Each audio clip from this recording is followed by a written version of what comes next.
يا لغتي عربية حسبي بأنك منطقي وبياني। আসসালামু আলাইকুম রহমতুল্লাহি বারাকাতুহু। সবাইকে স্বাগত জানাচ্ছি মাস্টার্স লিসান অ্যান্ড অ্যারাবিক অ্যান্ড ইংলিশ কোর্সের আরও একটি ভিডিওতে। তো আমরা যখন কোনো অপরিচিত মানুষের সাথে দেখা করি তখন তাকে জিজ্ঞাসা করি তার নামের পরই আমি তাকে জিজ্ঞাসা করি সে কোথা হতে এসেছে। বিশেষ করে আমাদের বাংলাদেশে আমরা কিন্তু তাদের জেলা সম্পর্কে খুব বেশি জিজ্ঞাসা করি যে সে কোন অঞ্চলের মানুষ, তাই না? তো এইটা আমরা ইংরেজিতে কিভাবে জিজ্ঞাসা করব? ইংরেজিতে আমরা কিভাবে জিজ্ঞাসা করব? হোয়ার আর ইউ? আবার বলো, আবার বলো, হোয়ার আর ইউ ফ্রম? আর এটার উত্তর আমরা কিভাবে দিব?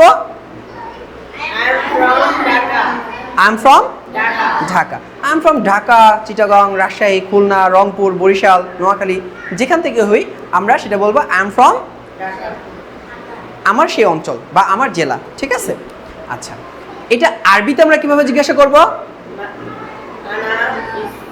মিন আইনা আনতা। মিন আইনা, আবার বলো। আর এটার উত্তর আমরা কিভাবে দিব?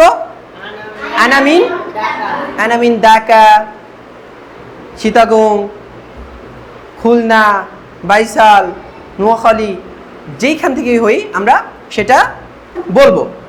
তাহলে এটা আমরা চলো রিপিট করি। Where are you from?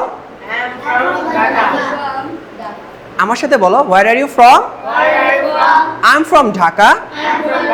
Where are you from? I am from Dhaka.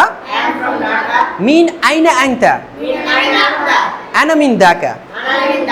মিন আইনা আনতা? আনা মিন ঢাকা।